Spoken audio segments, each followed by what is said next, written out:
Sabi nga nila mga kapatid, that God is a generational God. Amen? So, bago po tayo magpatuloy, tayo po ay manandaling manalangin.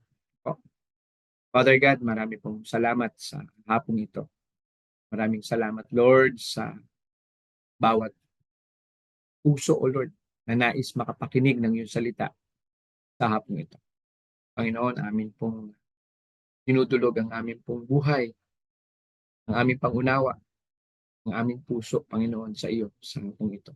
Nawa, O Lord, sa iyong salita, sa iyong mga iahayag ng mga salita at ibibigay, Panginoon, ng mga mensahe.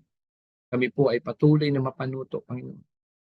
Matuto, ma-humble down, O Lord, at magkaroon ng sense of urgency sa mga nais mong ipagawa sa aming mga buhay. Panginoon, we pray that you enable and empower us, Panginoon, to do such things na pinapagawa mo sa amin. Maraming salamat po, Panginoon, in the mighty name of Jesus Christ. Amen and amen. Amen? So sa hapong ito, nabanggit ko na nga kanina, na God is a generational God. Nung siya nangako kay Abraham, hindi naman sa kanya ipinangako sa susunod na henerasyon. Nung siya nangako kay Noah, na hindi niya nauulitin ang paggunaw sa mundo sa pamamagitan ng tubig, hindi ipinangako sa kanya kundi sa susunod na henerasyon. Amen? Tayo, sabi, we are being trained. Sabi, we are being trained. Hindi dahil sa panahon natin, even, kundi sa mga susunod nating henerasyon. Amen? Kaya po mga kapatid, this is the essence of God's fervent love. Yan yung katunayan na tayo ay mahal na mahal ng Panginoon. Distinct ang kanyang pagmamahal sa tao. Sobra, yung masidhi, sa Tagalog, malalim na Tagalog, masidhi o fervent na pagnanasa ng Panginoon at pagmamahal sa atin. So syempre, kung dahil tayong mahal ng Panginoon, God don't allow or won't allow, and He didn't plan na tayo ay mapahamak doon sa apoy ng impyerno. Kaya po siya bumuo ng pamilya. Yan ang isang palatandaan ng fervent love ng Panginoon. God gave us family. God gave us parents to treat us, to rear us, palakihin tayo, alagaan tayo, turuan tayo sa gawin ng ating Panginoon. Sabi nga po sa Malakay 2:5, di po ba? Sabi sa Malakay, ang hinihingi po sa atin ng Panginoon, sa mga magulang, ang hinihingi ng Panginoon ay to produce godly offspring or to produce godly children. At ito pong proseso ng Panginoon na ito, o sabihin nating requirement, ay idinisenyo ng Panginoon sa bawat pamilya. Ngayon may katungkulan, may partisipasyon ng magulang at ang anak upang matupad ito. Amen? Ngayon, ano po ang naging parte? What is the first and foremost na ginawa ng Panginoon? Inihanda lahat, di ba? 7 days, inihanda lahat. Lahat ng magiging kailangan ng kanyang nilalang, inihanda niya na sa loob ng 7 araw. Amen? So, ibig sabihin, on the 7th day, it is done. Lahat ng ginawang tao, tao yun. Lahat ng ginawang hayop, hayop yun. There will be no transition anymore. It's done. Amen? So alam nyo na kung anong teorya ang nagsasabi na mayroon pang proseso na mababago ang hayop papuntang tao. There's no such thing. Habang tumatagal, Bible prove that this theory is far more illogical. So ngayon mga kapatid, ang pag-usapan po natin, paano ipinakita ng ating Panginoon yung tinatawag na fervent love. Alam mo, ito yung pag-ibig na hindi mapukaw-pukaw. Parang apoy na kahit buhusan mo ng buhusan, lalong naghahapon. Na siya mismo yung gumagawa at naghanda ng paraan para hindi ka masukol sa mga susunod mong panahon o sa future mo. Diba sabi sa Corinthians, God will not give you challenges more than your capacity.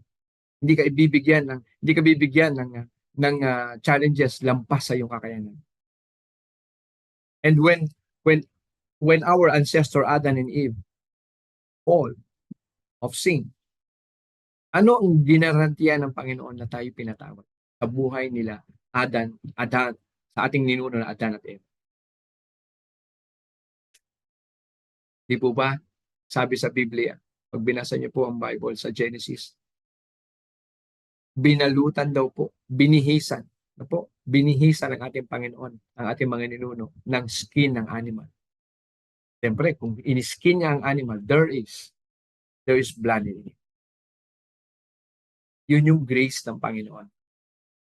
Kaya kahit tayo ay nagkakasala, ang pagmamahal niya ay nandoon pa rin. Alam niyo po, pangarapin natin yan mga kaibigan, lalo sa mga magulang. Pangarapin natin yung pagmamahal na sa umpisa pa lang ay pinatunayan na ng ating Diyos. That fervent love of God. Yan po ang ating topic ngayon, God's fervent love. So bago ko po ituloy, let me just read ang ating teksto. Samahan niyo po ako sa Juan 3:16.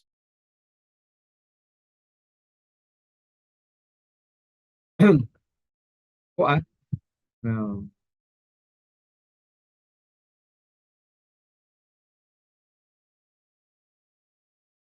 ilan po. Pero later pa po ito. Okay. Basahin ko lang po muna itong verse then we will go to the slides po. John 3:16, sa Tagalog ko po babasahin. Juan 3:16, sabi po dito, sapagkat gayon na lamang ang pag-ibig ng Diyos. Hallelujah. Ganon na lamang. Gayon na lamang ang pag-ibig ng Diyos. Alam niyo po, sa Tagalog, pag po sinabing ganon na lamang, ay sobrang nasukdulan, napaka, super, na mahal tayo ng Diyos. Ano yung naging katunayan? Mamaya po mapag-aaralan natin. Sabi po, sapagkat gayon na lamang ang pag-ibig ng Diyos sa sangkatauhan, kaya't ibinigay niya ang kanyang kaisa-isang anak upang ang sino mang sumampalataya sa kanya ay hindi mapahamak. Kundi magkaroon ng buhay na walang hanggan. Yan po ang salita ng Panginoon. Panginoon, maraming salamat sa iyong salita. Ganun na lamang ang pag-ibig. At yan pong pag-ibig na yan, mga kapatid, mga minamahal. Before we go on, before we dive in, may pagkakataon pa tayo mag-share, mag-tag. I believe, at ako'y naniniwala, mga kapatid, na ang pag-uusapan natin na tungkol sa pag-ibig, siguro sinasabi niyo po in the back of your mind. I know that. But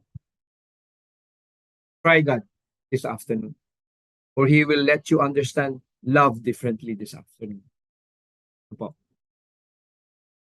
Ibibigay po sa atin ng Panginoon ang kakaibang ibig sabihin ng kanyang pagmamahal sa atin. Hindi lang yung pagmamahal na kilala natin. At kailangan nating marinig dahil kailangan nating ma-align. Dahil ang world, marami na pong binabagong definition ng ating mga nasa sa isip.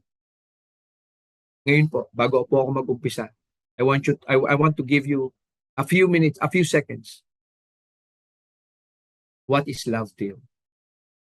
Ano po ang pagmamahal sa inyo? Pwede niyo pong isagot sa ating comment box. I'm encouraging yung pong mga nakakapakinig. Yaman din lamang, nandiyan na po kayo. Mag-share po tayo. Ano po ba ang unawa o pagtingin pag sinabi natin ako ay nagmamahal o pagmamahal? Ito ba ay pagbibigay? Pagsasakripisyo? Sa inyo po. Gamitin niyo po ang ating pong comment box. Tandaan po natin, if we share our thoughts, if we share our experience, our testimonies, many people will be blessed. Marami pong nabe-blessed sa mga nakakabasa ng komento niyo. Okay po, mga kapatid. Hallelujah. Sige po, habang kayo nagsusulat, babasahin ko lang po yung mga nauna na. Yung pong iba pang mga kaibigan natin at ayan, si Kuya Samuel nandito na po. Kuya Samuel, magandang tanghali sa iyo, no? Ang mag-asawang Siruela, ano po, sila po ang ating DLS coordinator. Marisa Nunez, wow, si Ate Marisa from Tanawan, Batangas. Ano po? Amen. Sige po, pwede pa po tayong mag-share and mag-tag po. Very, very timely, no? Kasi kailangan po natin, ang issue po dito mga kapatid, no? The essence or the essence of the fervent love of God is not for us alone, pero mas higit dun sa susunod na henerasyon. Kaya nga ang tawag natin sa Panginoon, sabi niya, ang tawag nga po ay generational God. Dahil siya'y nangako, hindi po dun sa present na kinausap niya. Nung kinausap niya si Moses, nung kinausap niya si Abraham, nung kinausap niya si Noah, hindi po sa kanila nangako. I mean, hindi sila pinangakuan. Hindi po para sa kanila ang pangako, kundi sa mga susunod na henerasyon ng mga taong to, ng mga tao na tinatawag nating heroes of faith. Amen?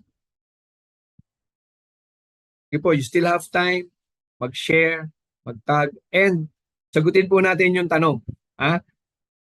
What is love for you? Ano ang pag-ibig para sa? Sige po, baka mabasa ko na dito. Ito, sabi ni Ate Kasing, love is unconditional love.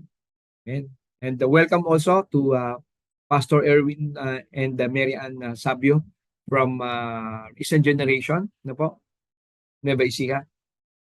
Amen. Si Nanay Carol nandito na rin po. Ate Gloria Torres.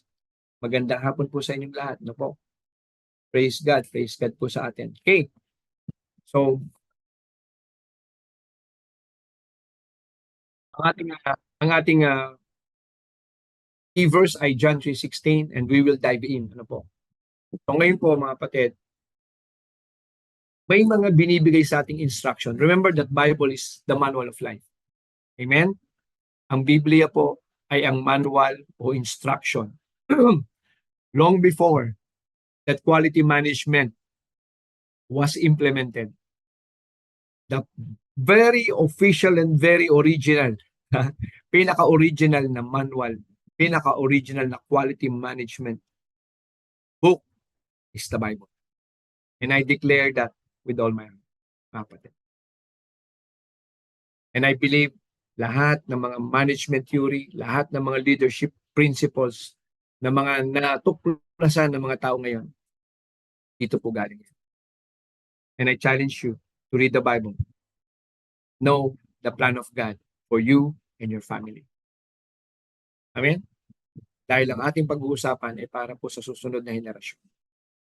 Amen? The God's fervent love.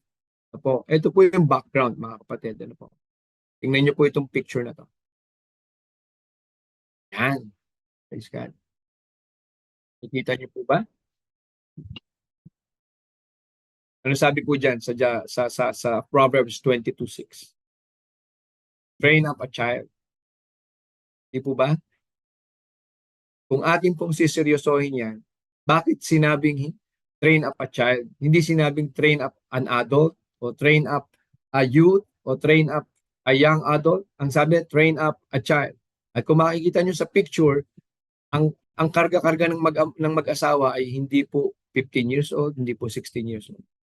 Kapag po sinimulan nyo ang pagdidisiplina at pagtuturo sa inyong mga anak, after 5 years old, you are late. Late na po tayo.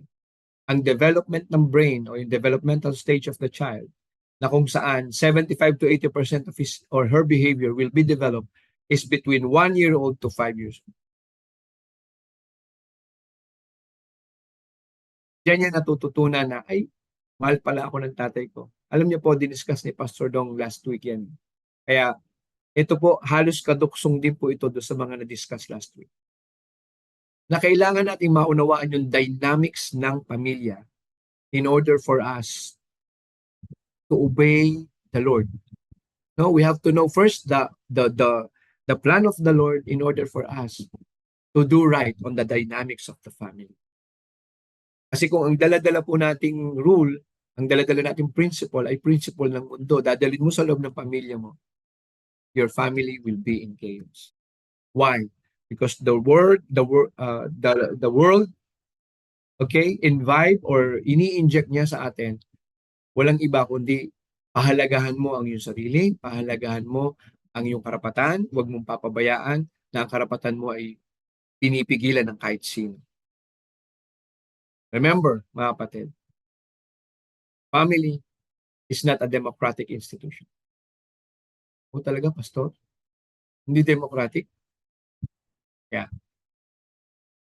Based on the Word of God, family is not a democratic institution, but a theocratic institution. Meaning, God-led institution. Kaya nga ang bilin ng Panginoon sa Proverbs, no, sa Kawikaan,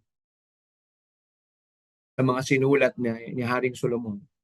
Proverbs 22:6, ang sabi, train up a child. Ganyan po kahalaga, mga kapatid. Huwag nyo, usually yung sinasabi natin, bata pa yan, huwag mo muna turo. Hindi pa niyan mali pala. Ang sabi nga po dyan, yan po ay silo ng kaaway o trap of the enemy sa mga magulang. Na huwag daw munang turuan ng mga bata kasi hindi pa nakakaintindi. Tama ba? Sino po yung nakaka-experience ng ganyan at nakakarinig pa hanggang ngayon, pwede po kayong mag-comment. Sabi ng Panginoon, train up a child.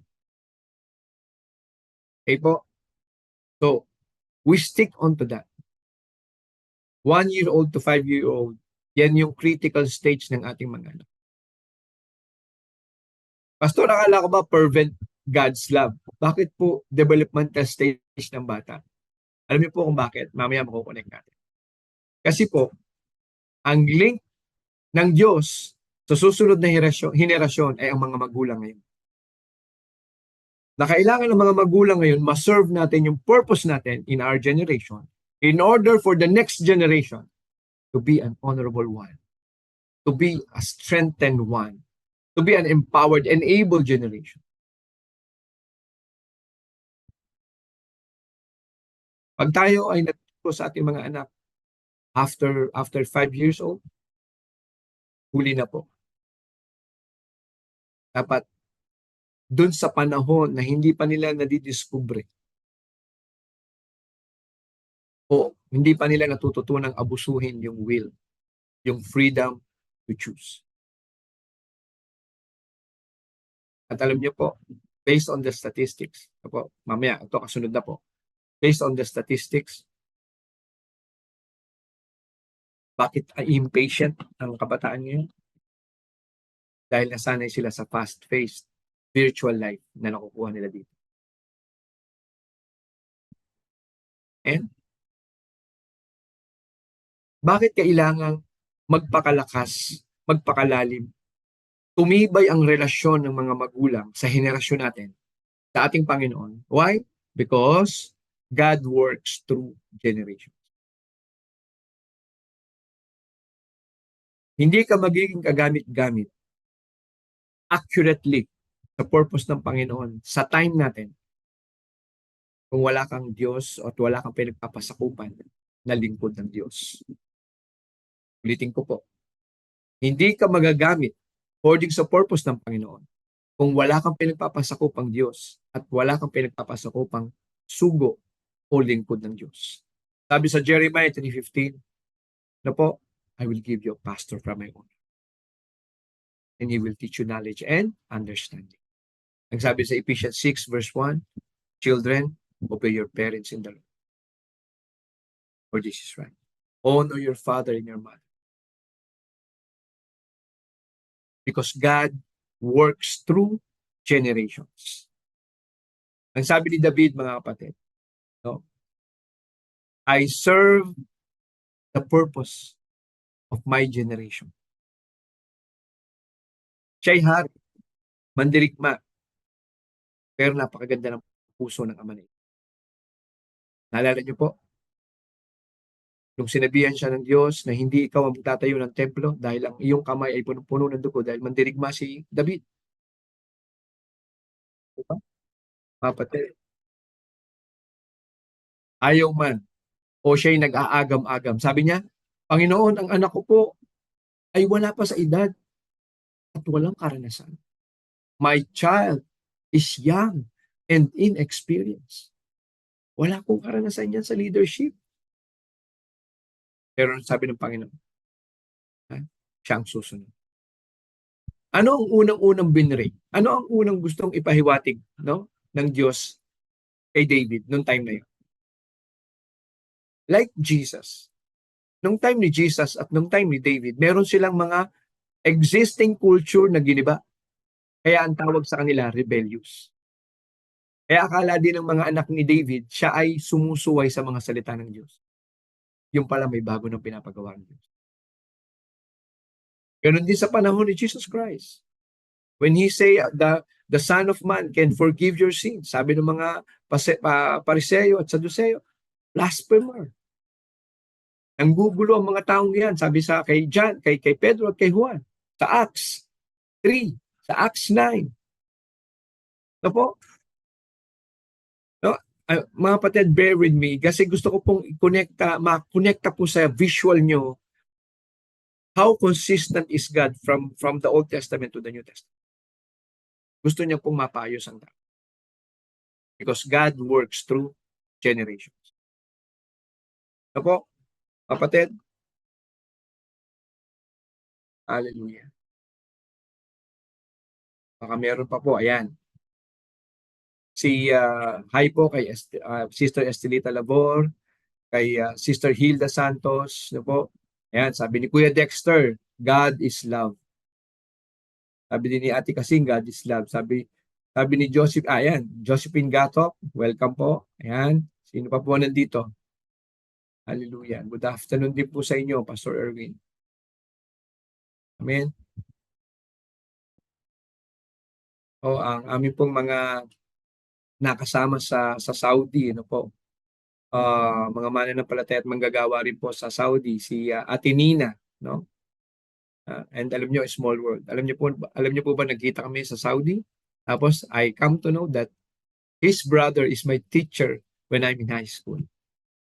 Pagaling sa math ng teacher na yun. Simpleng tao pero napaka. Amen? At si Pastor Lee, nandiyan na din po. Amen? So, mapagpalang hapon po sa ating lahat. No? So again, mga kapatid, God is a generational God. Bakit gustong-gusto ng Panginoon i-prepare ng mga magulang ngayon? Tandaan niyo po, napakahalaga po nito sa atin. Bakit natin kailangan i-prepare ang mga kabataan, ang ating mga anak, patungo sa kanilang kinabukasan habang sila'y mga bata pa? Why?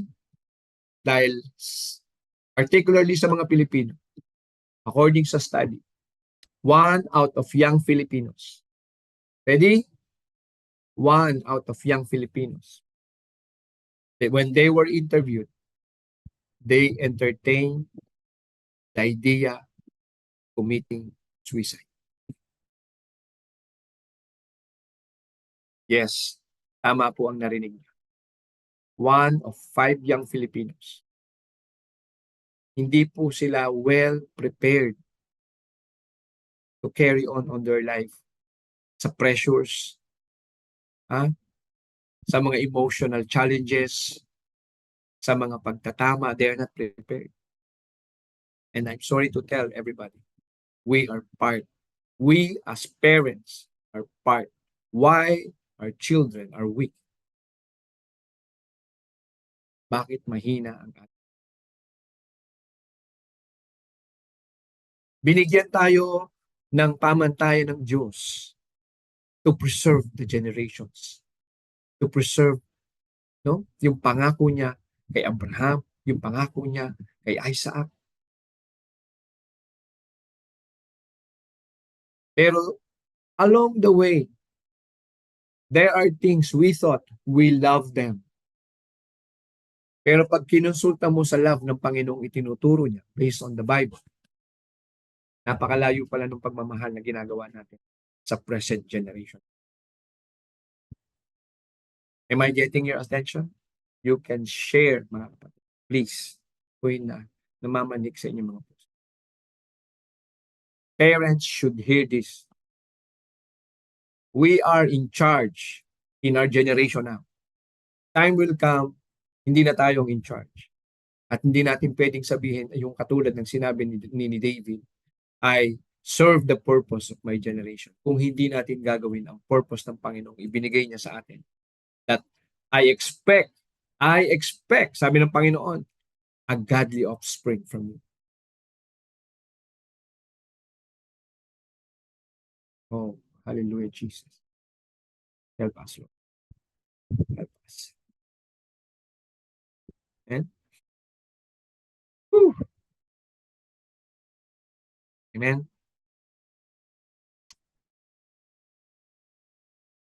Tingnan niyo po yung statistics, ha? Oh, look at the statistics. Okay? You can take a photo on it. Na po. Sabi po dito, percent of youth who in the past week often felt the depressive symptoms from the Center of Epidemiological Studies, depression. Na po, ito daw po yung may mga tendency. Nagkakaroon ng depression ng mga bata. Scale 2013 to 2021. Tingnan niyo po ha kung paano po nagdo-double up. Yung blue, yan yung 2013. Yung, I think, pink, na po, is 20, hanggang 2021. No? Your appetite was poor, tumaas. You felt depressed, tumaas. Kita niyo po yung disparity, yung variance, kung tawagin, pag sa research, you felt that everything you did was an effort, tumaas. Kasi alam niyo po, katulad niyan, no? Kahit po tayo nasa pananampalataya na, kahit tayo nasa gawain na, if you always think that it's your effort, mapapagod ka talaga. And you have to correct that mindset. It's your obedience. It's God's effort. Sunod lang po tayo. Yan lahat ay in-orchestrate na ng Panginoon. Sumunod lang po tayo. Hindi natin kailangang i-reinvent ang will, mga kapatid. Alam niyo po, ang sarap pag-usapan ng buhay. Yung sinasabi natin, nare-reinvent natin dahil matatalino tayo yung will. No. Kailangan sawayin. Dahil may inihayag na sa atin, may ibinigay na po sa atin. At ito po yun, mga kapatid. This is complete and sufficient. Anything that will contradict this, you have to think twice whether you will do it or not. Again, everything that contradicts to this Bible, this manual of life, you have to think twice whether gagawin nyo o hindi. Huh? Tingnan nyo po Tingnan nyo po ito. Nung tinanong, you felt happy, bumaba pa. You felt lonely, tumaas ulit. From 7, tumaas. You felt people were unfriendly, tumaas. You enjoyed life, okay pa. Kasi relative to Pag sinabi nating relative, pwedeng tama sa'yo, pwedeng mali sa akin. No? Yung pagiging maligaya, no po, pag hindi yan nakabase sa sinasabi ng Panginoon na kaligayahan or joy. No? You felt sad. Tingnan niyo po when sinabi dun sa you felt sad. 6 to 12. Okay? Mga kaabangers, mga kadila. I'm just setting up, no? Why? Bakit natin kailangan magkaroon ng urgency in our heart that tayong mga in charge ngayon sa panahon natin ngayon, because we are the parents, tayong pinagkatiwalaan ng Diyos para sa susunod na henerasyon.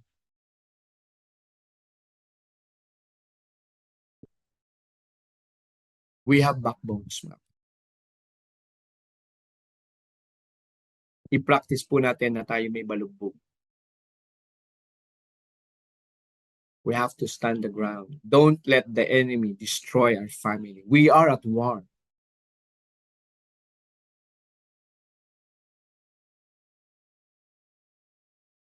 Don't ever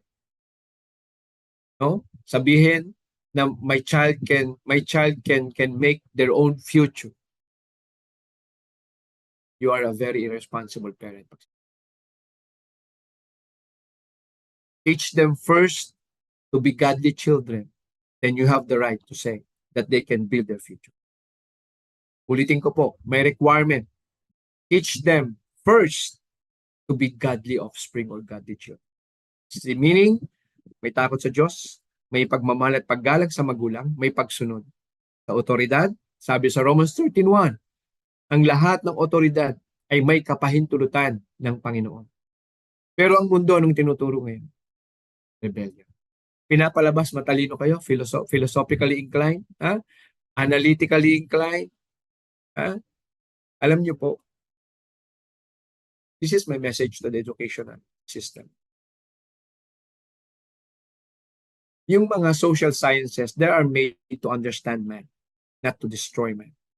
Don't teach our children, our present generation, to rebel to the existing system. You have to strengthen them to understand the boundaries so that they will be an honorable people, generation for their time. Huwag po natin laruin ang edukasyon, mga minamahal at kapwa ko guro. Don't just satisfy your analytical thirst or desire in expense of the future of the next generation. Don't contaminate their mind. Pastor, may isip naman po yung mga batang yan. Yes, but they are not capable yet to understand lahat ng tinuturo nyo na hindi tama sa salita ng Panginoon. Pastor, hiwalay naman po ang state and church. Well, that's the consequence of the present generation. Hindi lahat ng legal is beneficial. Again, not all legal are beneficial.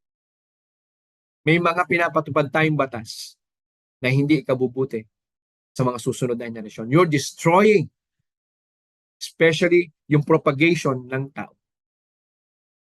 I'll give you an example.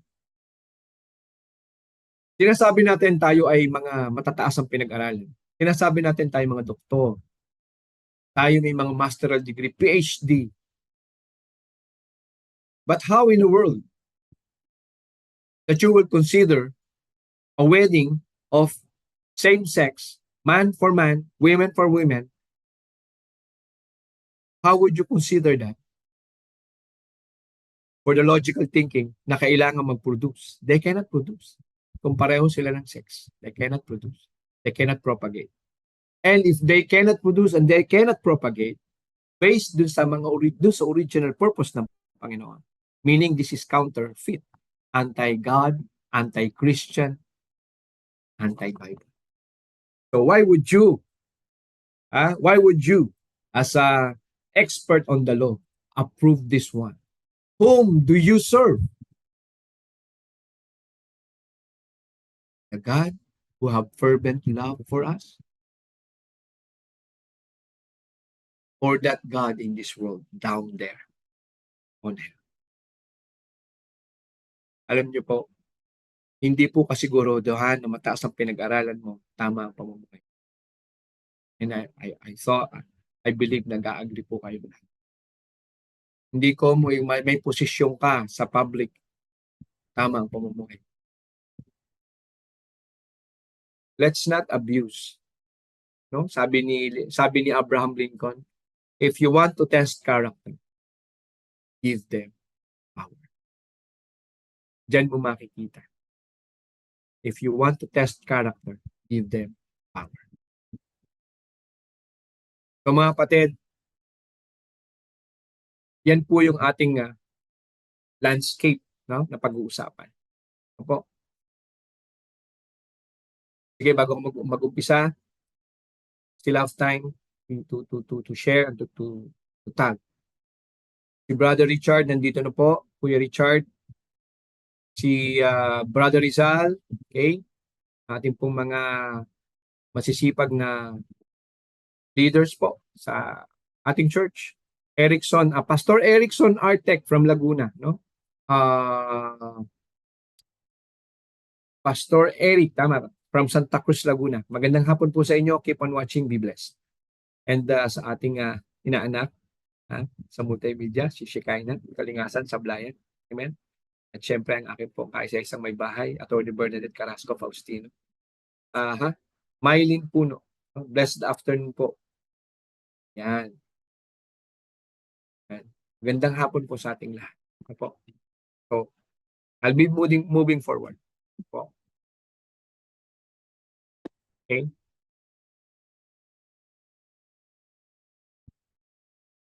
God's fervent love.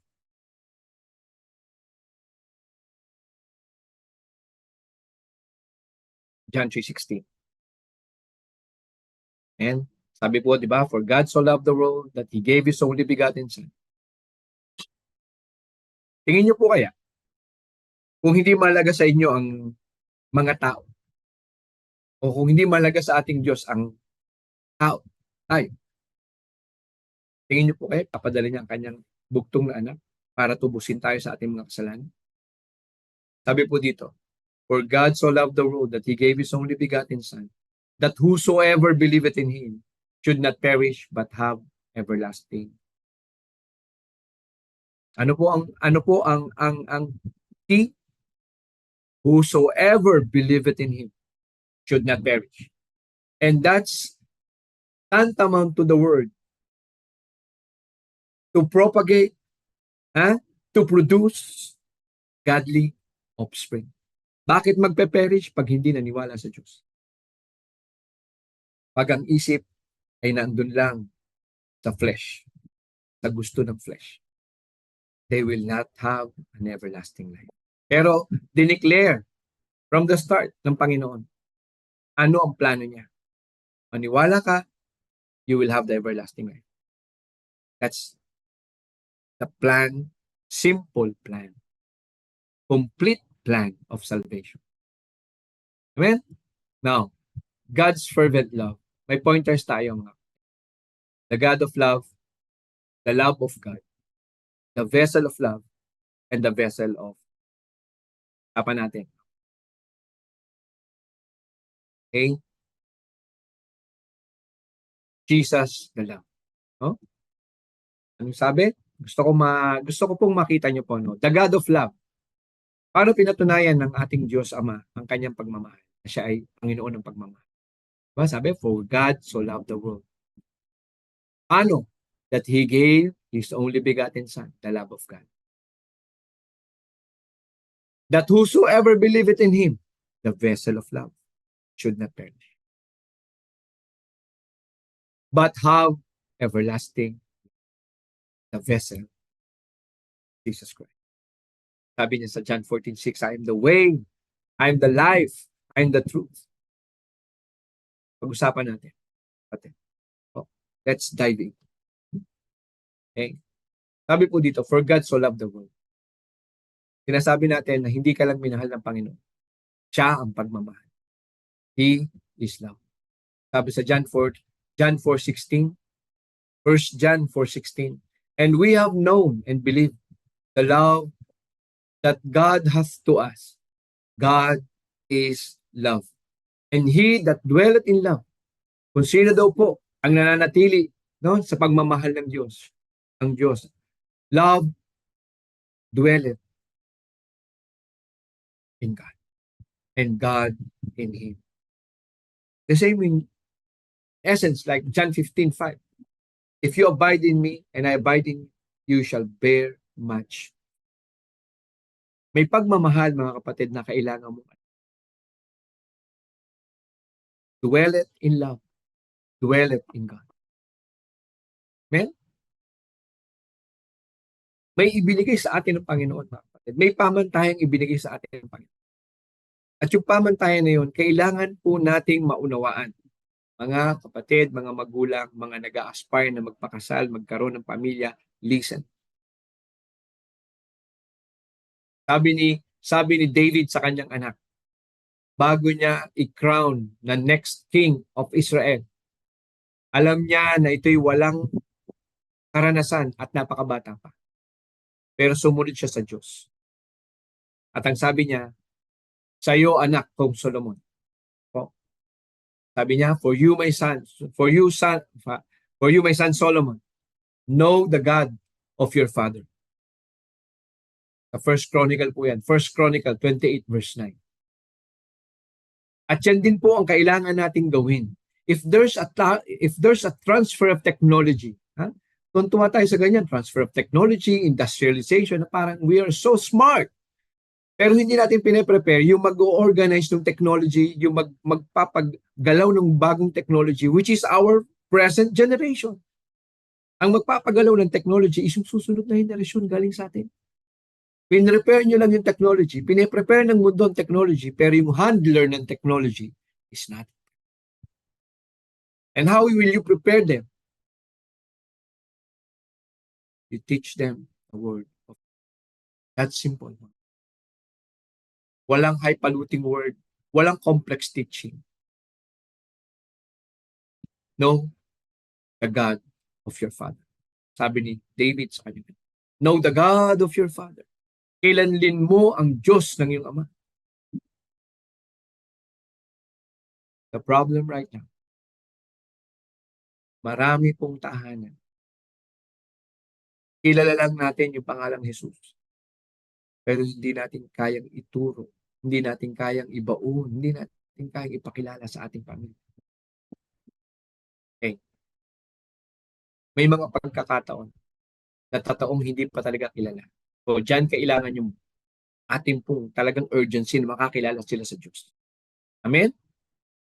Ano yung susunod na sitwasyon? May mga sitwasyon na sa ating pamilya, kasama ang ating mga magulang, kapatid, anak, asawa. Nakapakinig na, tumanggap na, pero humiwalay. May falling away. May backslider. Ang tawag ito, backslider in the heart. Let's just pray for them and still share the word of God. Let's just pray for them and still share the word of God. Advise them from time to time. Kamustahin po natin. Huwag natin pagsawaan. Actually, kanina po, testimony lang po ng konti. Kanina po, together with Pastor Lay, nagpunta po kami sa Bacoor Jail through the assistance of BCT o Bacoor City Transformation Office. Thank you po, Pastor. Siyempre, kay Pastor Phil, nabanggit po natin. And sa support po ng ating mga fellow pastors there, si Pastor Cesar, Pastor Sandy. Salamat po sa inyo. At sa mga warden po dyan sa custodial po ng Bacoor. Pagpalain po kayo, sir. And I believe marami pong na-bless. Si Pastor Lay nag-preach sa mga kababaihan ng mga inmates. Ako po, doon po ako sa mga kalalakihan na inmates. Bakit po natin ginagawa? Dahil may purging sa puso po natin. Hindi ka na makontento. May purging po sa puso natin na maghayag. Kanina po, afternoon, pagdating sa bahay, may isa pong family, magkakapatid po ito, member po ng church namin, ng The Hub of Christ. Nag-request if we can have a fellowship and teach them some word, encouragement word. At sabi po sa akin ng ating kapatid, hindi ako nakapagpaalam kahit hindi ko po masabi pangalan. Sorry po. Pastor, salamat po. Masayang-masaya yung mga kapatid. Maraming salamat din po sa Panginoon na tayo po'y binibigyan ng pagkakataong mahayag ang kanyang salita. Kung gagawin po nating available ang ating sarili, we can make a change. We can be a purpose. We can serve the purpose of our generation. Sabi ni David, I serve the purpose. Hallelujah. Alam niyo po, mga magulang, hindi masama ang mangarap. Hindi masama ang pangarapin natin, ang mabigyan natin ng gusto ang ating mga. Pero ang pinamamani ko po sa ating mga magulang, sa inyong mga puso, balansehin po na.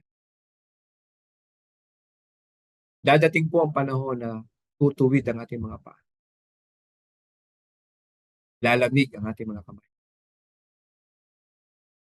Kapag ang iniwan lang po natin ay material na bagay sa ating mga anak, mauubos lang po yan, katulad ng kanilang ginagawa. Pero pag ang iniwan po natin sa kanila ay ang pagmamahal ng Diyos, salita ng Diyos, pamumuhay na galing sa Diyos, pamantayan ng Diyos, ang susunod na henerasyon ay malaki. Ang susunod na henerasyon ay honorable. Ang susunod na henerasyon ay may pagkilala sa Diyos. At sila po'y haharap, kukunin ng Panginoon pagdating dun sa panahon na pagbalik ng ating Panginoon, makikita natin na tayo sama-sama ulit sasamba. Wala na tayong gagawin doon sa kalangitan kundi sumamba, mag-worship. Pero alam niyo po, ito ang kaibahan kasi ng true faith sa religion. Ang religion, tinuturuan po kayong mag-migrate. Iniisip niyo palagi, papunta akong langit, papunta akong langit. Paano ako pupunta langit? Paano pupunta langit? Pero ang mindset mo, by works. It won't be. Sabi po sa Biblia, sabi sa Ephesians 2 verse 8, kayo'y nangaligtas sa biyaya ng Panginoon, bunga ng iyong pananampalataya, not by works. Yan po ang religion, mga kapatid. Ang tinuturo sa tao, paano paghandaan yung pag-alis papunta doon? Hindi po yun, mga kapatid. Pag bumalik pa kayo sa Genesis 1, 26, 27, may purpose ka. Ang focus, hindi pag-alis, hindi migration from here on, from earth to heaven. Ang focus mo habang nasa earth ka is to have dominion. God gave us leadership. God gave us purpose. Tingnan niyo po yan sa Genesis 1, 26 and 27. Dinisenyo ng Panginoon according to that. Sabi niya, let us make a man. Sabi ng ating pong God the Father, God the Son, God the Holy Spirit. Let us make a man. According to our image and likeness. And let them have dominion. At yung dominion, mga kapatid, dominion is leadership. Dominion is rulership. Now, nowadays, it becomes distorted. Dominion becomes ownership. When you have power, you can manipulate all the legal things and grab all the property, grab all the land to be your property. There is one thing I want to remind all of you people doing these things. Sabi ng Panginoon, there is no sin go unpunished. At tayo naman po, mga kapatid, sabi sa Biblia, huwag tayong maiinggit kung merong umuunlad pero ginagawa ang mali. Huwag daw tayong maiinggit. Hindi po yun yung totoong pagmamahal ng Diyos. Ito po. Amen? Hallelujah. Ayan. Dali lang po, baka may mga comment akong hindi nababasa. Ano po? Kung meron po kayong mga comment, meron pong sabihin niyo lamang po. Sabi ni Kuya Rizal, temporal o spiritual. Yan. Umili ka. Kung gusto mo, yung temporal o yung spiritual. Nasa iyo.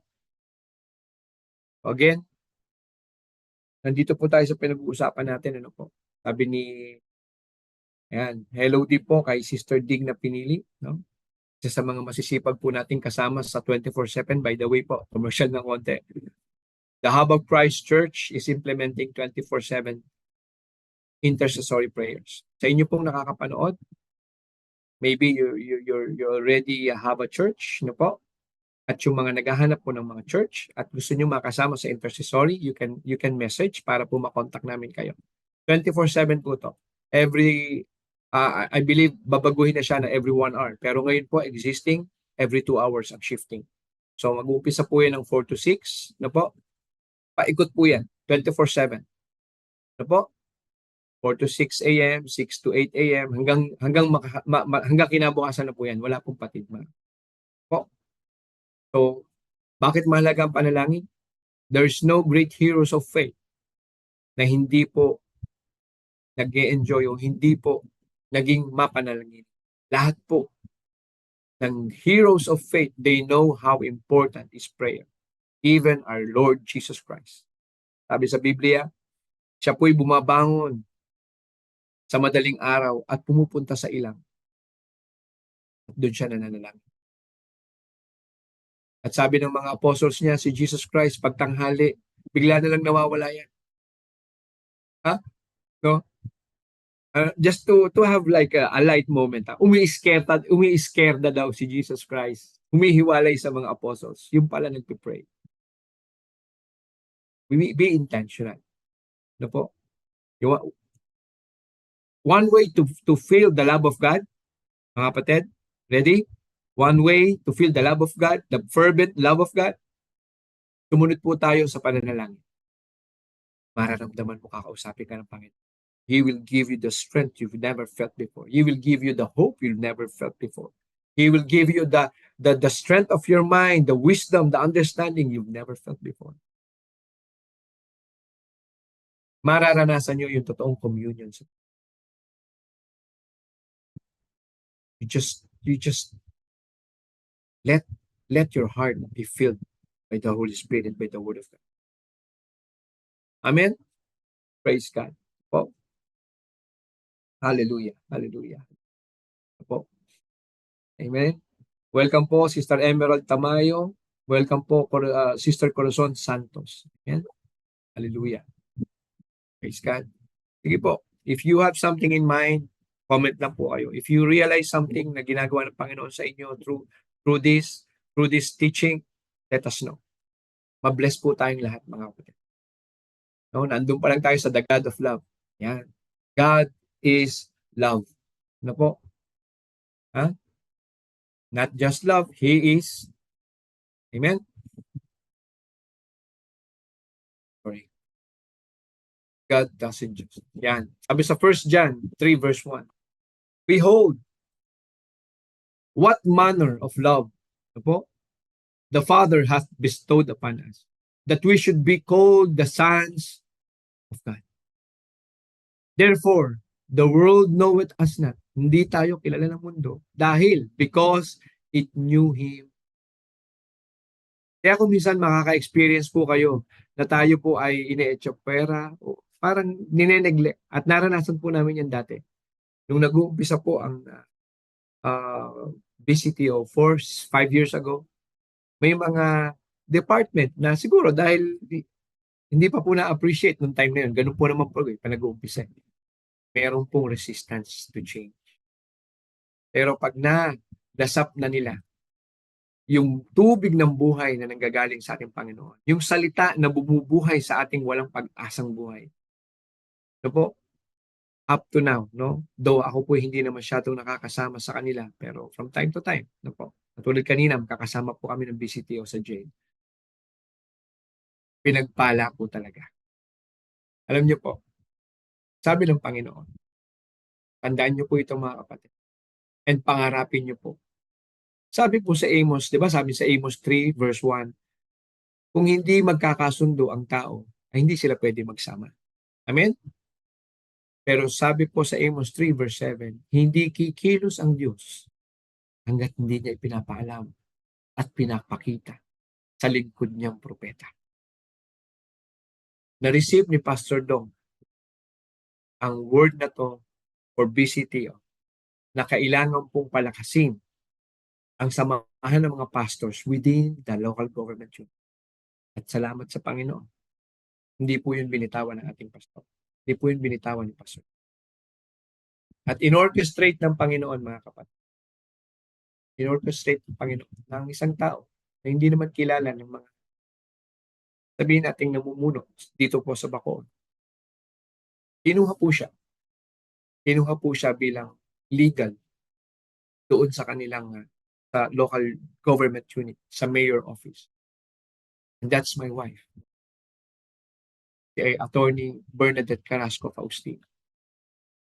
I want you to see how God orchestrates.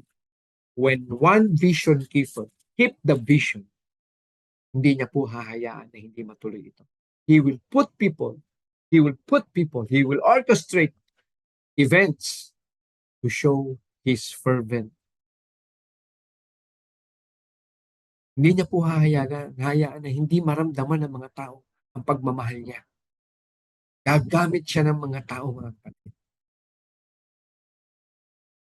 At dito, ito nga po yung testimony ng church na po, ng The Hub of Christ.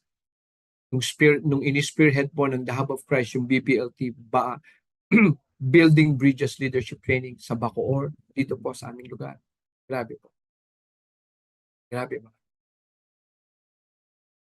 Even yung connivance o sabihin nating partnership na po ng mga workers of God, yung mga people of God, yung mga sinasabi nating mga men of God, nagsama-sama po doon. Ano po? And bisita nga po natin doon si Dr. JV, no? Si Dr. June Vencer. Opo. Siya po yung author ng DNA, no? Discipling Nations. At alam niyo po mga kapatid, ang nakaka-bless talagang pinagsama swak na swak, mga kapatid. Ganyan po mag-orchestrate. When I mean swak na swak, Dr. June Vencer is talking about the nation. Discipling nation. Our beloved pastors, Pastor May and Pastor Dong, is talking about how to strengthen the church in order to help the nation building. How to strengthen the individual, how to participate in the church building. Nakita niyo po yung dynamics? Na hindi niya hahayaan that there will be stone unturned. Ang sarap manood sa ganitong pangyayari, mga kapatid. Na ikaw ay parte doon sa gumagalaw doon, pero nakikita mo yung ginagawa ng Panginoon. Grabe. Huh? The love the Father hath bestowed upon us. Yan, ganyan ang fervent love, mga kapatid. It knows no boundaries, no generational gap, no distance gap, no church gaps. Amen? Alam niyo, may mga dumating pa tayong mga kapatid sa malalayang lugar. From Iligan, sila Pastor Ruben. From Cebu, sila Pastor Presil. At lahat po ng The Hub of Christ pastors, no, from North, from Isabela, sila Pastor Mayet, sila Pastor Agsunod, sila Pastor kapatid. Sabi sa Ephesians 4:13, I think.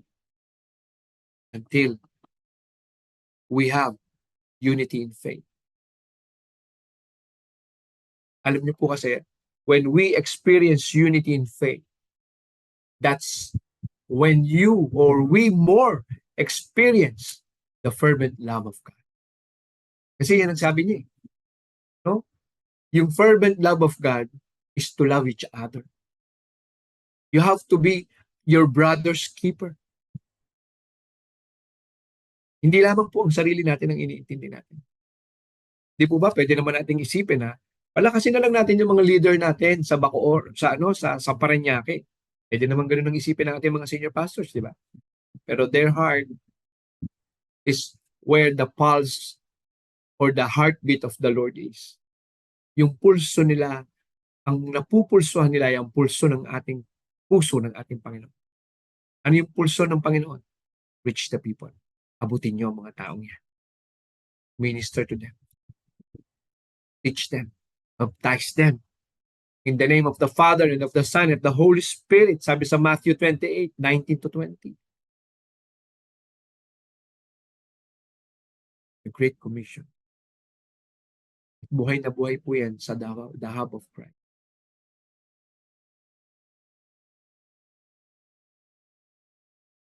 Why? Just like David. Pinilin ng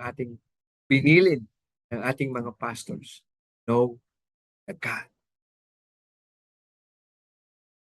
Their testimony is solid.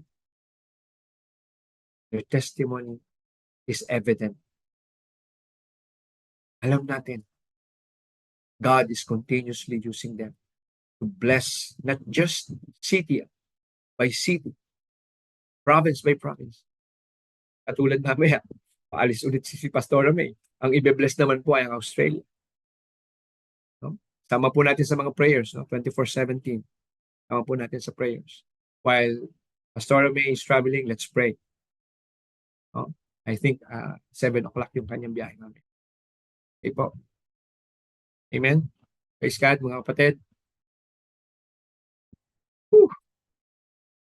Mabuti ng Panginoon. Hallelujah. Sabi po ni Joey Lawrence. Oh, wow! Praise God! Hallelujah. Kasama ko po ito sa Aramco, no? Sa Saudi. Hallelujah. Kasi pag natao rin ito at grabe ang courage nito. Minsan natatakot dahil may, pinoobserbahan kami, no? Sa Saudi, delikado pag nahuli ka doon. Pero hindi po bumitaw to nung kami nag-church planting sa Rastano. Hi, no? Binibigay ko na konting testimonya mo, kapatid. Ha? Brother Lawrence. No? Thanks for the word and your life as a living testimony. Kapatid sa KSN, sabi niya, kapatid sa KSN. Amen. Yes po. No? Kasama ko siya. Church planting po doon. Nagiging creative ka pag nakuha mo na, pag natanggap mo na ang pagmamahal ng Diyos, magiging creative ka. Di ba pag minamahal mo ang isang tao, nagiging creative ka? Ganyan din po, mga kapatid. Pag tayo na-receive natin yung pagmamahal ng Diyos, yung imposible sa mata ng tao, nagiging posible sa iyo dahil ang dala-dala mo ay yung may hawak at nagsasabi that all things are possible. That in God, it's always yes and amen. No? Hallelujah. Huh? I'm surprised, kapatid, no? Good to hear you, no? In this world, no? Ate Vicky Nagy, no? Watching po, Pastor Walter. God bless po. Amen. And another testimony, mga kapatid, no po. Hallelujah. Napakabuti ng Panginoon. Kung nababasa niyo po yung Imelda Costales, siya po ay wife ng aking long lost friend since 1990. Ilan lang po kami ulit nagkita nung sumama po tayo sa misyon kila Pastora May last month. After, I think, 30 years. And the good thing is, nakarating po ako sa bahay nila at nakapag-minister po tayo sa mag-asawa. Sister Imelda Costales, salamat. No? Panalo ka na. Panalo na po ang Diyos sa buhay niyo. Ha? In Jesus' name. Amen. Sila po yung nakatira na sa ano ngayon, sa Singapore. No? Napasya lang po yung bahay nila doon. Nakapag-minister po tayo sa kanila. Hallelujah. Ganun din po kay El Capitan. Woo! Ang mga pumapasok po dito ay siguro ikwento ko lang ang kanilang testimony tapos na itong message. Amen? Alam mo po yun? Ha? El Capitan Bonifacio Socias, no po, and Sister Rose Socias, no po. Sila po ay katulong kasama, kapartner po natin doon sa project natin na food security, mga manok po ang aming inaalagaan doon sa bahay nila. Likod po, dito po sa Bacoor. Iba't ibang klaseng breed, meat type na breed ng manok. Ano po? Ha? Ate Yogi, no? Hallelujah. Good afternoon. Amen. Good afternoon din po, Kuya Bonnie. No po? Willardo of Nimaga. Amen. Praise God. May request po sana ako. Pag sinabi po, pag po sana kayo nag-amen para po malaman ng iba pong babasa bakit po tayo nag-amen. Sabihin po natin bakit po tayo nag-amen. Praise God. Amen. Salamat po, ano po sa inyong pagtugon. Amen. Ay syempre, maayong hapon diha, Pastor Presil Lampago Sayon. Hallelujah. Praise God. Amen. Ate Josephine from Calamba. Amen. And amen. And then Helen Lopez Dana. Uy, we miss you po, Ma'am Helen, no? Sister Helen, pasyal po kayo ulit sa Sunday. Oh, praise God, praise God, praise God. Amen. So, let's move on, mga kapatid.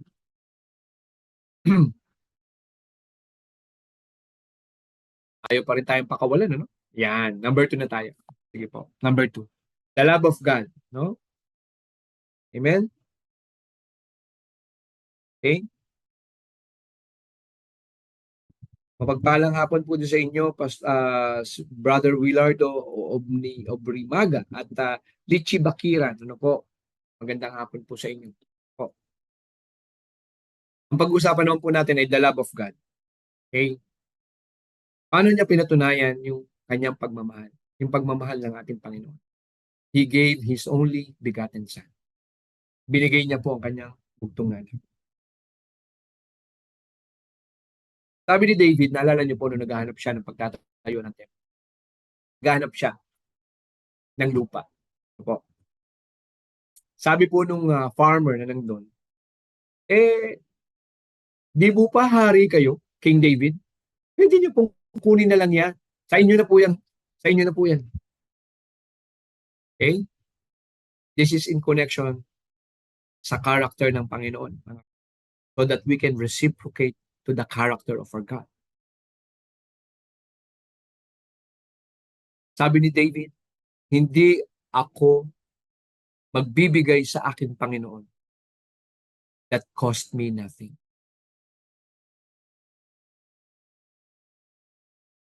So what's the teaching there? What's the learning there? What's the underpin knowledge? Na kung tayo totoong nagmamahal sa Diyos, hindi ka magbibigay ng tira-tira. Ang ibibigay mo ay yung special. Ang ibibigay mo yung first fruit. Ang ibibigay mo, before mong galawin yung first fruit, ikaw muna ang magbibigay. Bibigay mo muna yung first fruit. Kapatid, kung paano pinahalagahan ng Diyos Ama na ibinigay niya ang mahalagang tao o mahalagang anak o the only begotten Son, which is Jesus Christ. Kung paano si David, sinabi niya sa farmer na to, hindi ako magbibigay sa aking Diyos nang walang halaga sa akin. Is it reasonable also for us to take that kind of principle in our life? Is it also reasonable, mga kapatid, na maging lifestyle natin? Hindi po orphan mindset, hindi po scarcity mindset na parang, teka lang, pastor, kulang na nga po ito, magbibigay pa ako. Trust God. Everybody should go into that process. Where one time in your life, that's the opening, that's the gate, that's the golden gate opening. That when God proves, like Abraham, Abraham proves that hindi si Isaac ang magiging sagka para makapaglingkod siya. And God honored it. God saw the heart of Abraham. Nung hindi niya ipinagkait ang kanyang anak. Pero sasabihin ko po sa inyo, ang Diyos Ama, hindi niya ipapagawa sa inyo ang hindi niya kayang gawin. Ipinagawa niya kay Abraham na ialay sa Isaac. Pero pinabayaan niya bang tuluyan? No. God knows the heart of Abraham. Pero siya, tingnan niyo po, He gave His only begotten Son. Is that a fervent love? Can you consider that a fervent love? Masidhi, puro, may pagmamadaling pagmamahal. Grabe. No? Kaya pagka tayo ay susunod, dapat po nagmamadali tayo. Kasi delayed obedience is disobedience. Ulitin ko po delayed obedience is disobedience. Amen? Kapatid? So sabi dito, mga kapatid, in this was manifested the love of God toward us. Nung ibinadala daw ang ating Panginoon Jesucristo, doon ipinakita ng ating Panginoon, ng Diyos Ama, ang pagmamahal niya sa atin. Because that God sent His only begotten Son into the world that we might live through Him. Again, mayroon ditong word na kailangan yung pagtuunan ng pansin. Bakit kaya hindi sinabi na we shall live through Him? Bakit sinabi na we might live through Him? Kita niyo yung consciousness ng Panginoon, mga. Napaka-consistent ang Bible, mga kapatid. Hindi niyo talaga panghihimasukan ang inyong pagdedesisyon. Kaya ang nilagay niya dyan, hindi shall. Because God respect your free will, your free choice. Hindi niya sinabing shall. Ang sabi niya, so that we might live through Him. Pero may consequence, mga kapatid. Pag hindi mo siya sinunod, o susundin mo siya. Sabi, choose. Diba? Piliin daw po natin, pwedeng sumpa, o kamatayan, o buhay. Piliin daw po natin yung buhay or life. Dito po sa sinasabi na to, might, kaya sinabing might, kasi kinukonsider ng Diyos kung ikaw ba ay mananampalataya o hindi. Ibig sabihin, kung ikaw ba ay susunod sa kanyang anak na ipinadala o hindi. Maliwanag sa John 3:16, di ba? Ito, yung nasa baba, sabi sa John 3:16, di ba? That whosoever believeth in Him, yun yung katumbas ng might. Yan ang consequence, mga kapatid. Either positive or negative. Kung maniniwala ka, you will have the positive that you will not perish and will have everlasting life. You can live through Him.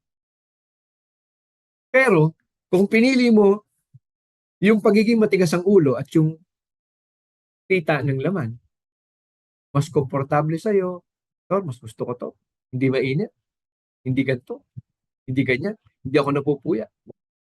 Pero pag gimikan at saka games, pwede kang mapuyat at dumating hanggang madaling araw. Di ba? So where do you put your trust? And where do you put, no? Where do you put your resources? Sabi, for where your treasure is, sabi, for where your treasure is, there will your heart be. Sinong sinusunod mo, doon ka nagpapaalipin. If you believe in Him who was sent by God, you will not perish and you will have eternal life. Kaya sabi diyan, that we might live through Him. Ang galing ng Panginoon, ano? Binibigyan ka pa rin ng choice. Ano? Alam niya, tingnan niyo po, kilala ng Panginoon ang tao. Kasi kung ang nilagay niya dyan at pinayagan niyang ilagay dyan, hindi might, ang nilagay niya dyan, we shall live through Him. Tapos hindi natin sinunod, ay mali ang Diyos. Tama ba? Ang galing ng Panginoon ba? Bible is so accurate. Habang tumatagal po, ako po'y bagong pastor pa lang. Po, di ba po ako matagal na pastor? Pero every time, sabi nga ni Pastor Dong, anak, balik ka lang sa salita. Habang nagbabasa ka, minsan, ito rin po i-share ko sa inyo, minsan hindi mo maunawaan. Pero pag nakita ng Panginoon ang puso mo, yung desire ng puso mo na maunawaan siya, at makaniig siya, makommune mo siya, God, katulad ng ibinigay niya kay Solomon. Ang hiningi lang ni Solomon ay ano? Pero sabi ng Diyos, ibibigay ko pati ang mga bagay na hindi mo hiningi. Ha? Ganyan ang Panginoon natin. Ganyan yung fervent na balansyado. Alam ng Panginoon ang puso ng tao. And that's the weakness of man. Dahil hindi natin kapa ang puso ng tao, kung minsan nagkakamali tayo ng, di ba? Ng, ano ba tawag doon? Estimate. Na kahit nagkakamali na, gusto mo pa rin bigyan, dahil binibigyan mo ng pagkakataon, yung pala sobra na pagbibigay. Hindi na natututo tong tao na ito. Dahil sobra mo nang napapamper. Pero ang Diyos hindi. Ang Diyos natin ay Diyos ng kaayusan. Siya ay masino. Alala nyo, nagpakain po siya ng 5,000 men nung inabot na ng gabi. Diba? Nag-miracle siya. The miracle of 3 loaves of bread and 2 fishes. Diba? Kahuli-huli yan, ang sabi, ligpitin nyo, sinupin nyo ang mga tinapay na natira. Sabi sa Bible, ano? Nakaipon pa ng 12 kain. Kapatid, kuminsan, hindi mo makita ang gustong gawin ng Panginoon. Pero may inihanda na ang Panginoon sa buhay ng bawat isa sa atin, and believe that na. Ang Panginoon natin ay hindi Panginoon na matipid. Siya ay Panginoon na masino. Hindi niya ibibigay sa atin ang lahat ng binubukan ng ating bibig. Lord, I want this. Lord, I want this. Lord, I want this. What God will give you is the things you can manage. Alam ng Panginoon kung hanggang saan lang ang pwede mo. Amen? Praise the Lord. Whew. In the mighty name of Jesus Christ. Salamat po, Panginoon.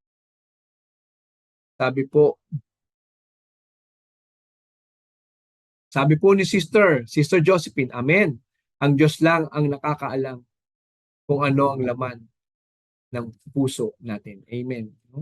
Ganun din, no? Hi, Ate Weng Molera, okay? From Pasig. Po. Number 3, the vessel of love. So, ikaw daw ang sisidlan ng pag-ibig. Sino yun? Sino yung dapat mong paniwalaan? Siya po yung sisidlan ng pag-ibig. That whosoever believeth in Him should not perish. Sino daw po yung magpe-perish? Yung walang pagmamahal. Hallelujah. Lord, teach us this.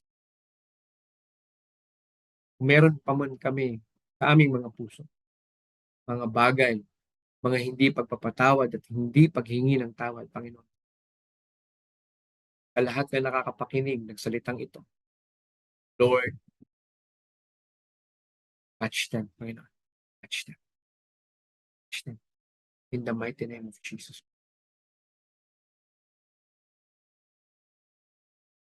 Jesus Christ is so pure. Sabi ng Biblia, He knows no sin. The vessel of love, that whosoever believeth in Him shall not perish. Tingnan niyo po sa 1 John 5:13. These things have I written unto you, that believe on the name of the Son of God, that ye may know that ye have eternal life, and that ye may believe on the name of the Son of God. Love through Christ. Ano yun? That's Christ like us. Hallelujah. Kapatid, ang isang sisidlan o isang vessel ng isang pag-ibig, the vessel of love, you got to be emptied. Kailangan po muna natin tanggalin yung lumang laman na po sa ating buhay. At pag nakita ng Panginoon, nandun na talagang atin pong tinanggal na, binitawan na, we emptied ourselves by what? Denying yourself. How will you deny yourself? You die to self daily. Hindi mo iisipin yung kagustuhan mo lang. God will give you that empowerment, that enablement, that you will be able to obey God for His purpose in your life. Ulitin ko po. Ibibigay ng Panginoon ang kalakasan, katalinuhan, kakayahan na ikay makasunod sa Kanyang layunin sa iyong buhay. Mga kapatid, lahat ng nagagawa natin, yan ay galing sa Diyos. Even ang ating pagyaman, sabi sa Deuteronomy 8:18, I, your Lord, ako si Yahweh, na yung Panginoon. I gave you the power to produce. Deuteronomy 8:8. Mga kapatid, habulin po natin sa ating mga buhay yung pagmamahal na nanggaling sa ating Panginoong Hesus. Dahil siya lang talaga ang tanging daan. Siya lang talaga ang tanging katuwiran at ang katuwiran. I am the way, sabi niya sa John 14:6, I am the way, the life, and the truth. No one cometh to the Father except through. Very accurate. Very precise. Amen? Kapatid? Hallelujah. Praise God. Woo! Sabi po ni Sister Minda. Sabi ni Sister Minda, Amen. Sabi ni Ate Weng, yes Lord, abutin mo po si Patricia and Jeric naway lumago sila sa iyong mga salita. Andrew Silvestre Biago, marami pong salamat. Welcome po. Ano po? Again, kay Kuya Willardo po, amen. Kay Ate Corazon, amen. Hallelujah, praise God. No? Again, mga kapatid, the fervent love of God. Yung pagmamahal ng Panginoon na inoffer niya sa atin, we're too familiar with it. Kaya nga, parang hindi natin makita yung lalim ng pagmamahal ng Diyos sa atin. And we became too familiar, like our familiarity with our parents na hindi naman ako itatakwil ng magulang ko yan. Kahit anong gawin ko.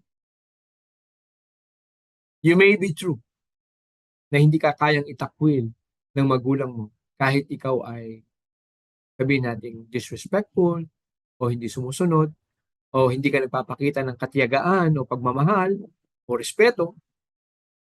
But this is one thing I'm telling you sa mga tao po. No? Na tayo po ay sabihin natin meron kang master, meron kang servant, di ba? Employee ka, may employer ka. Estudyante ka, teacher ka. Di ba? Anak ka, may magulang ka. Okay? Lahat po ng ginagawa natin is predictable.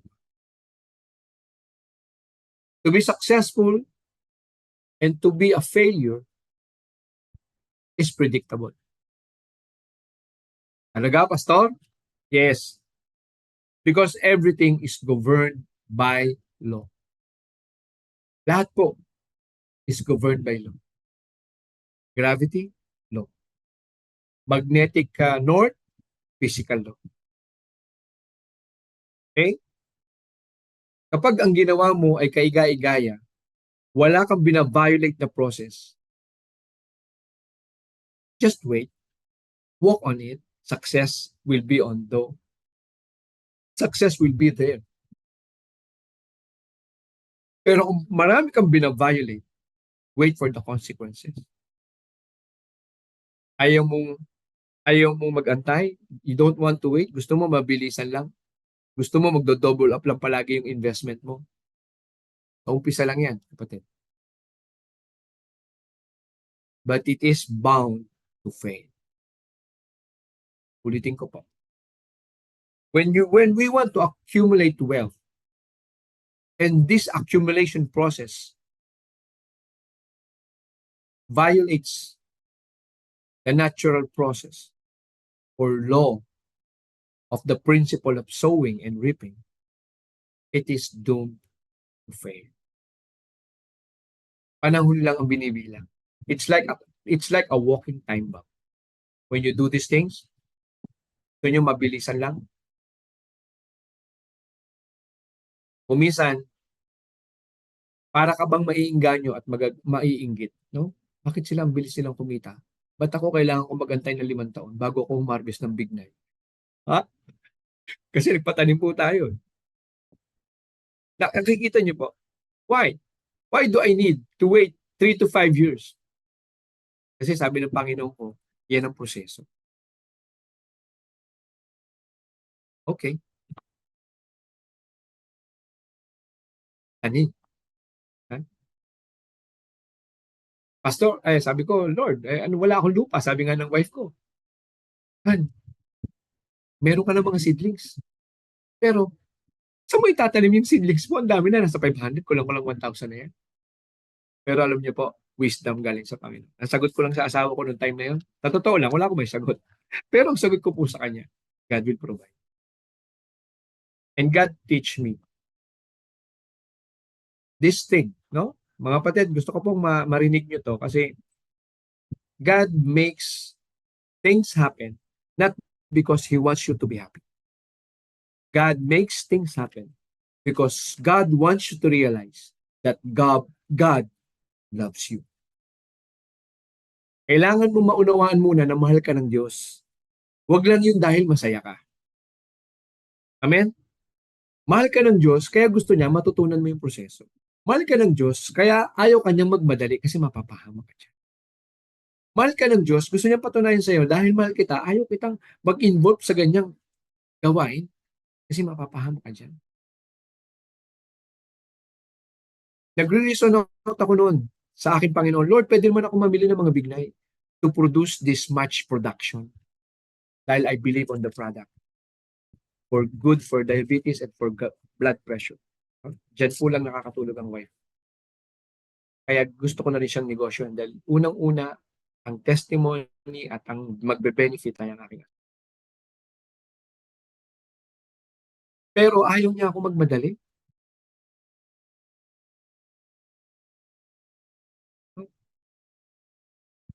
Gusto niya dumaan talaga ako sa proseso ng pag-aantay, pag-aalaga.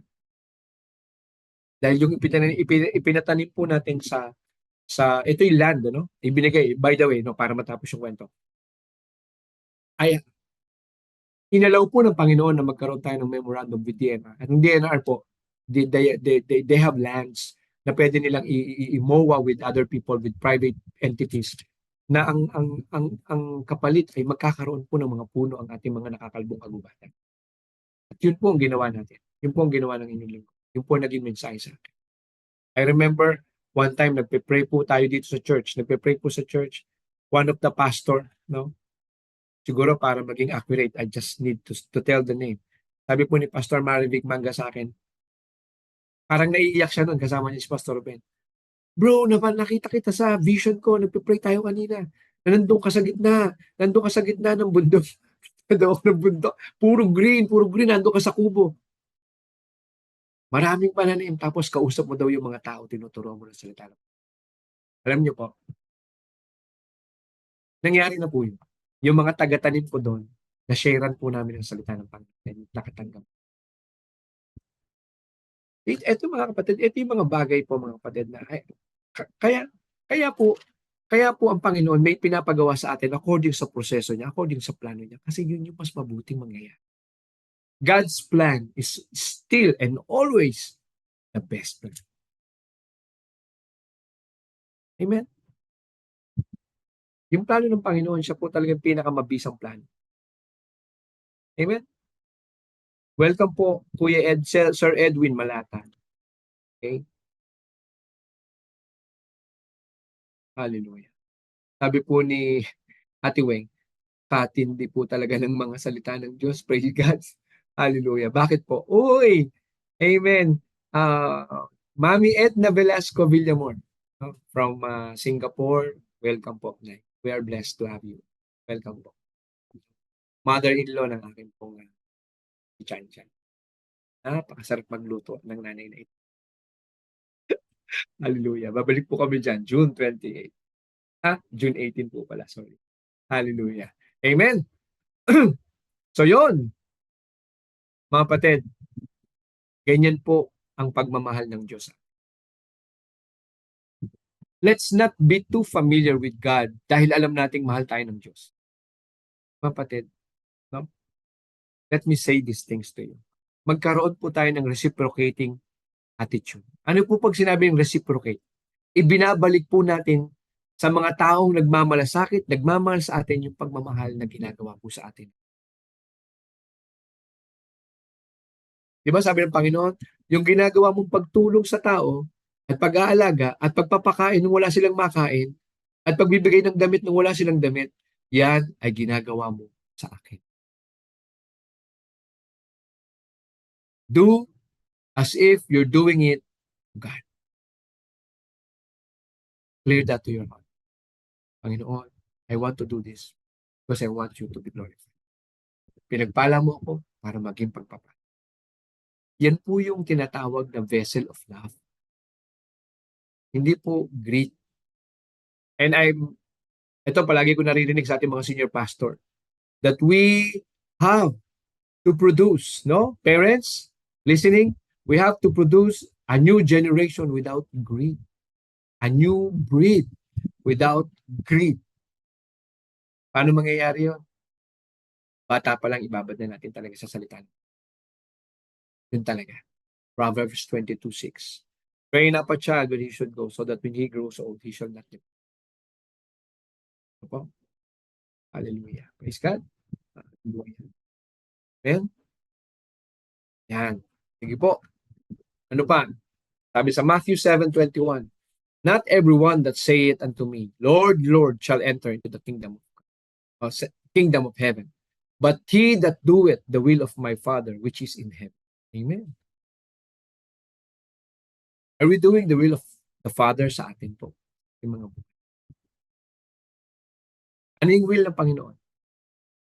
Magturo daw po tayo. Ihayag daw po natin ang salita ng Panginoon. Sabi po sa Mateo, no? 28:19 hanggang 20. Teach all nations. Ano pa? Mahalin mo ang iyong kapwa katulad ng pagmamahal mo sa iyong sarili.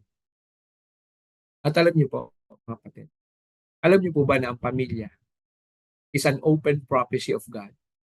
How He wants to see the future. Ulitin ko po Okay, to be specific. Yeah, family, mother, father, and children. This mother and father and children is a living prophecy how God view the future. Ano yun, Pastor? He designed family as preserved, complete. Okay po? Hindi niya po dinesign ang pamilya to disintegrate. He designed family to be preserved, complete. Now, Pastor, bakit po kung design ng Panginoon na preserve complete, bakit po nagkakaroon ng problema ang pamilya? Okay. Lord, open our heart, Panginoon. Alam niyo po kung bakit nagiging magulo ang pamilya? Dahil hanggang ngayon, we want still, we want to democratize family. Gusto pa rin nating iangat yung karapatan sa loob ng pamilya. Ha? May karapatan ka, may karapatan din ako. Paano kung magbangga na yung karapatan yung mag-asawa? Sino ang papagitna? Kaya po sinasabi natin na ang pag-iisip ng tao ay limitado. Kaya marami pong nagiging deadlock to the point na naghihiwalay na lang, nasisira na lang ang pamilya. Bakit? Walang Diyos sa gitna. Because family, mga kapatid, yung susunod kong mga sasabihin ay napakahalaga. This will free up yung matagal nyo ng struggle sa pamilya. And I advise you to look for a church na pwede nyo pagsimbahan. To look for a church na magpapalago po sa inyo sa pananampalataya. Okay.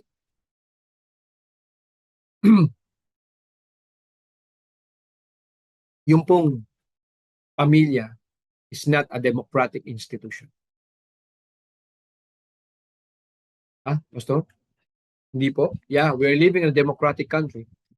Pero it doesn't mean na hayaan mong pasukin na lang ng limited standard ng democracy ang pamilya mo na masira. Dahil ngayon, how we enjoy democracy really ay sakit ng ulo ng gobyerno. Masyado po tayo mapagmahal sa ating mga karapatan pero ayaw po nating tingnan ang ating mga obligasyon. You can practice democratic process with order. Hindi po democracy ang alam mo lang ay gawin ang iyong gusto, bahala ng iba. That's not democracy. That's anarchy. Okay po? Sa mga magulang nakikinig, na po mahalaga po sa atin. Now, hindi po talaga pwede. Ang family is not a democratic institution, but rather family is a theocratic institution. Meaning, ang family, to preserve the next generation, dapat ang pamantayan sa loob ng pamilya is God-led. Ano po? Tayo po'y pinangungunahan at pinagigitnaan ng ating Panginoon. Tayo po'y vessel of love.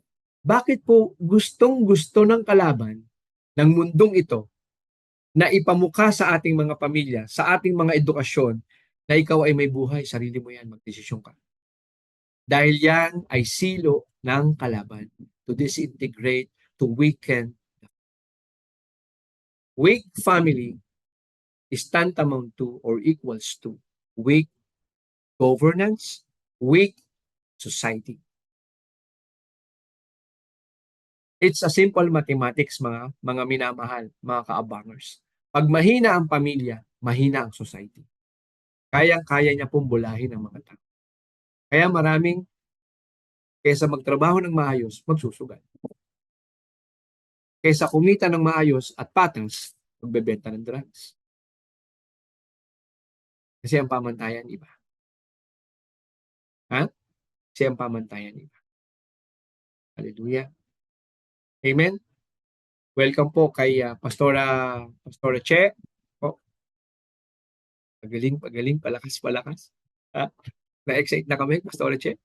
And kay Pastor Brother Clefton Manila. Po? Amen. Amen. This is it. And sabi, this is it. No? Hindi ko man kilala si Patricia at si Jeric. Ano? Listen, mga anak. So, mga kapatid. Family, again, is a theocratic institution. Gone are the days, mga kapatid.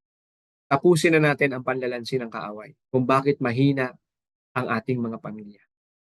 Huwag natin paglahukin ang standard na hindi tinatanggap ng standard ng salita ng Panginoon. This is sufficient. This is sufficient. Opo. Pag binasa niyo po ang Bible, kapatid, baka magulat po kayo. na ang unang obligasyon ng pamilya, ang unang obligasyon ng parents o ng mga magulang ay mag-produce ng godly children. Ano ibig sabihin? Magpalaki ng mga bagong henerasyon, mag-alaga, mag-rear, mag-alaga ng mga bagong anak na henerasyon. Ano po? Na may takot sa Diyos. Pero nai-skip po yan. Mas nagfo-focus ang mga magulang.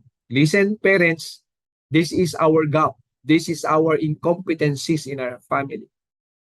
Nakafocus tayo sa education system, sa preparation ng pagbabayad ng tuition fee nila. Ay, ano mo, kaya ako nagkapagod ngayon kasi kailangan ko mag-overtime habang may total 5 taon pa bago mag-aral ng aking anak. Pero nakalimutan natin na habang lumalaki sila,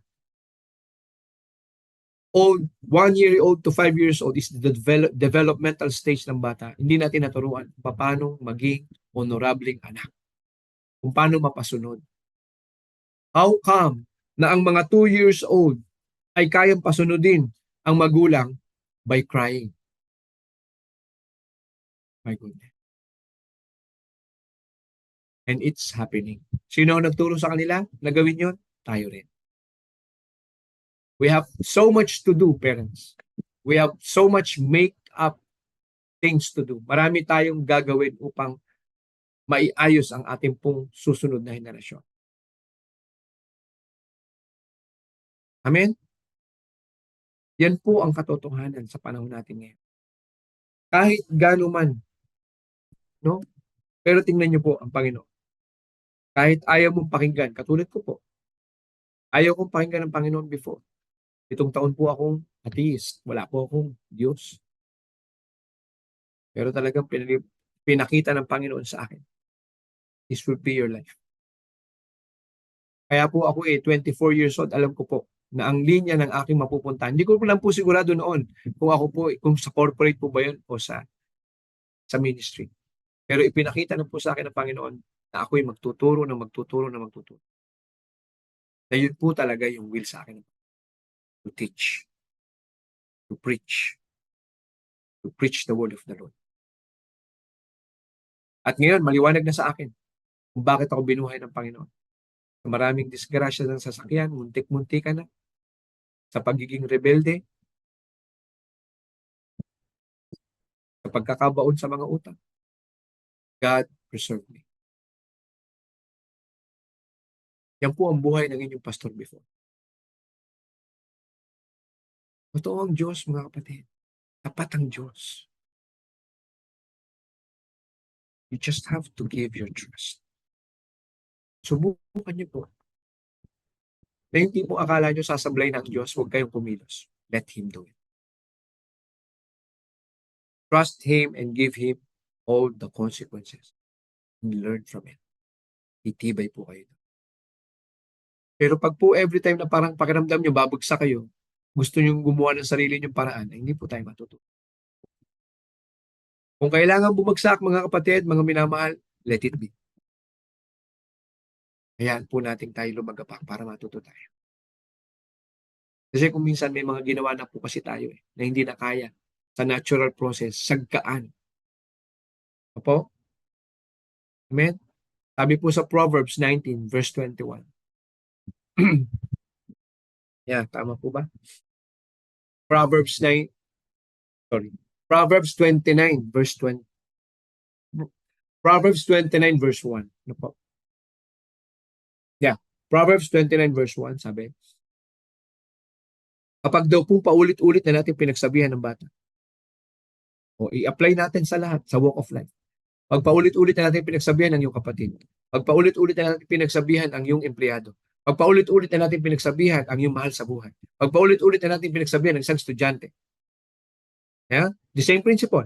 Sabi ng Biblia, he will experience, pag daw po tumigas na ang kanyang leeg at ayaw na makinig, he will experience sudden destruction without remedy. Kaya po marami po tayong nababalitaan. Yung anak ni ganyan, nabangga, yung anak ni ganto, nabuntis, yung anak ni ganyan, nakabuntis, yung anak ni ganto, bumangga sa sakyan. Why? There is disobedience. May mga violations sa natural process. Sinabing huwag lumabas dahil walang lisensya, itinakas ang motor. Hanggang. Sabing huwag lumabas dahil malakas ang ulan, baka hindi mo makita. Lumabas pa rin. Sinabing huwag muna magbo-boyfriend dahil nag-aaral pa. Anong sagot? This is my life. Hey guys, YOLO. You only live once. Alam niyo po bang ibig sabihin ng you only live once? Di ba?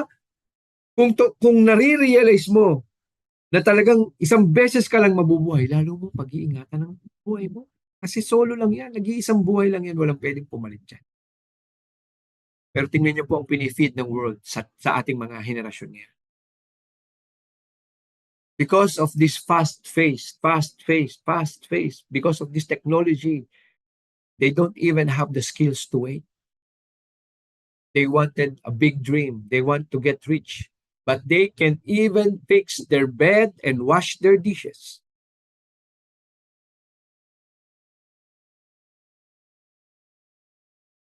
They need first to understand and know, venerate, kilanlin, mga kapatid. Pakilala muna natin sa kanila ang Diyos na ating pinanampalataya. Know the God of your Father. Let them know the God of your Father.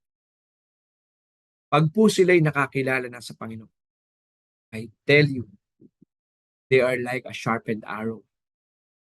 And they will not embarrass you on that game with that enemy. Hindi tayo ipapayan. But you have to do stuff. Kailangan nyo pong gawin. Hindi na dapat nyo.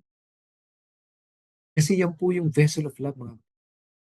Yung love, hindi po yung pagbibigay lang ng gusto. Yung love, hindi po yung ibibili nyo lang sila ng gusto.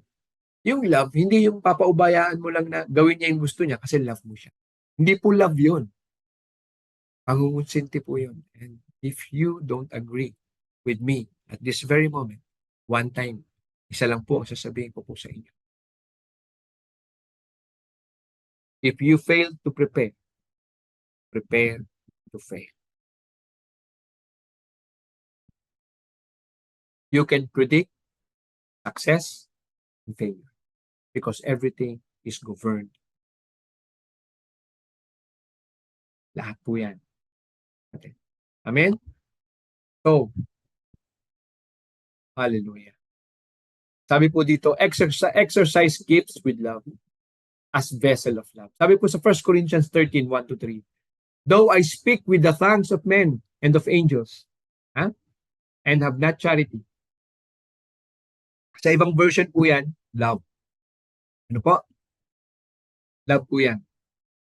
Sabi, I am become a sounding brass. Para lang daw pong pompyang, no? Na parang walang tunog. Puro tunog lang pala. Hindi pala walang tunog. Puro tunog lang. Amen? And though I have the gift of prophecy and understand all mysteries and all knowledge, and though I have all faith so that I could remove mountains, I have not charity. Without love, I am nothing. Napatay dyan ang itinuturong pag-ibig sa atin ng Panginoon. Fervent. Pag-ibig na may paninindigan. Pag-ibig na may pagyakap dahil mahal mo siya. Pag-ibig na may pagdidisiplina dahil mahal mo siya. Pag-ibig na may pag-aayos dahil mahal mo siya. Ayaw mo mapahamak ang mga.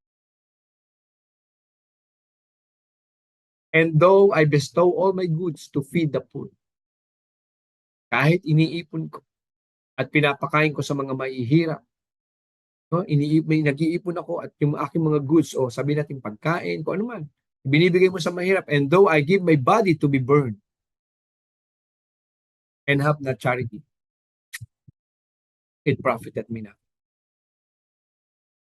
Naalala ko yung isang leader. Hangang-hanga ako sa leader na ito. Pero tingnan niyo po, kahit daw po ipasunog mo ang katawan mo, kung wala ka ng totoong pagmamahal na nanggagaling sa Diyos, it profited me nothing. Now, this will be the last time I will be saying this word by this leader. Yung pong mga may edad na, siguro kilala nyo to, leader, estudyante to. Lian Alejandro. Sabi ni Lian Alejandro, if you want to give life, you have to endure the pain of birth.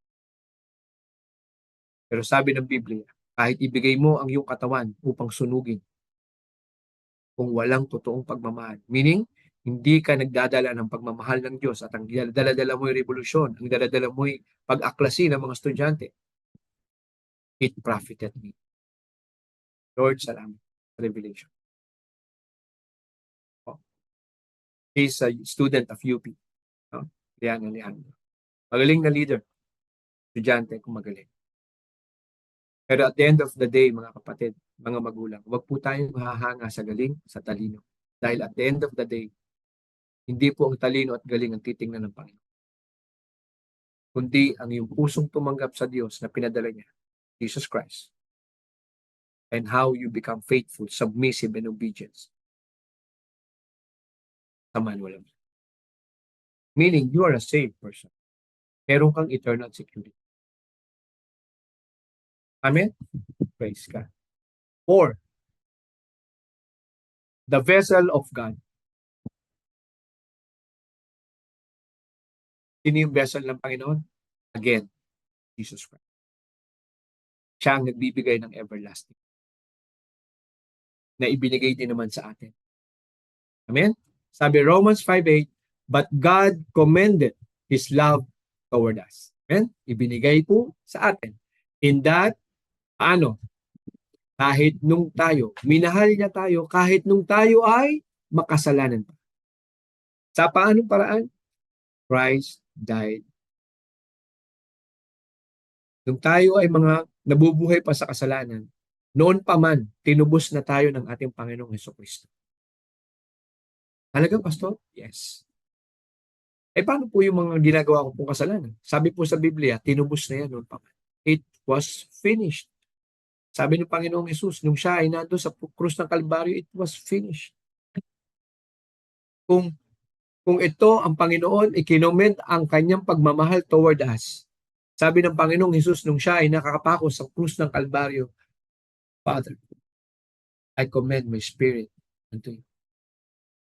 I want you to see how honorable is Jesus Christ. Hanggang sa krus ng Kalbaryo. He fulfilled His purpose. Kaya mga kapatid, ang pagsunod po, it's not a bed of roses. Pagsunod po, we ask not to remove the challenges. We ask God to enable, strengthen, empower us to overcome all those challenges na kailangan natin pagsumikapan. Ulitin ko po. A true child of God will not ask to remove all these obstacles and challenges, but rather, he will ask divine enablement, empowerment, understanding, wisdom to overcome all these challenges. Hindi po tayo takot humarap sa mga challenges dahil matututo po tayo dyan at tatapang at gagaling at lalakas tayong lahat. On season, off season, be steadfast. Share the word of God. Amen? Hallelujah. Praise God. Now, conclusion.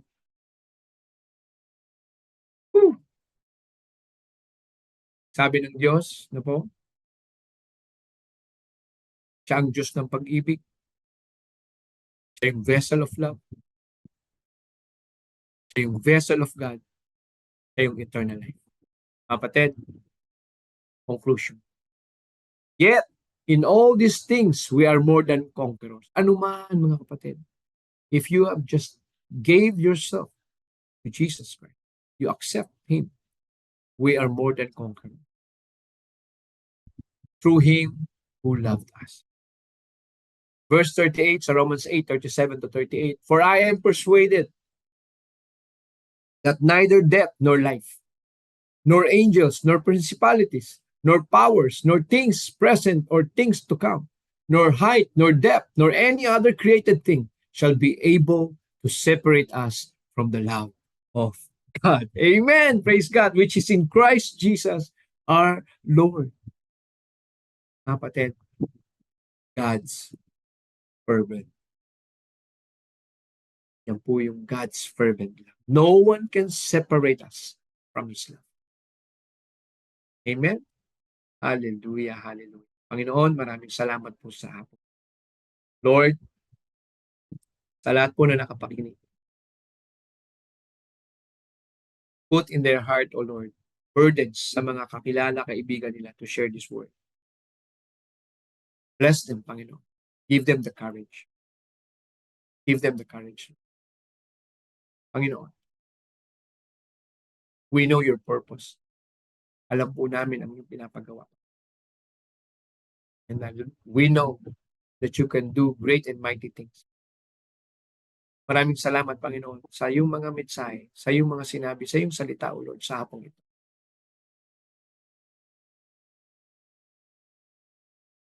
Salamat, Panginoon, sa paggamit mo sa iyong lingkod. Aking hiling, O Lord, patuloy mo lamang bigyan ng panibagong revelasyon. Patuloy mo po ilagay sa aking puso, Panginoon, to focus unto you. Focus unto your word. Panginoon, maraming salamat. Ganun din, Lord, aming dinadalangin ang lahat ng napakinig that you would move in and touch their hearts. Na ang magre-rema, Panginoon, ay hindi lamang isa, dalawa. Na sila'y magkakaroon ng hunger na balikan ang mga katuruan na ito to fulfill the purpose in our generation bilang mga magulang at mga nagnanais maging magulang. Lord, we pray for your continuous blessing, protection, and provision. We pray for Pastor May sa kanyang safe travel. We pray for the health of Pastor Dong and Pastor May, Lord, that you continuously empower. Anoint them, Panginoon. Ingatan niyo po ang aming mga magulang na ito. Lord, in the mighty name of Jesus Christ, bless all the pastors, Panginoon. Pastors of the Hub of Christ, pastors na connected churches po sa amin. Lahat po ng nakaka-partner namin, Lord. Ingatan niyo po kami. Palakasin sa pananampalataya at katotohanan. In the mighty name of Jesus Christ. The mighty name of Jesus. Everybody says, Amen and Amen and Amen. Maraming salamat po. Kita-kita po tayo ulit bukas, 2:00 ng hapon. Praise God. God bless po.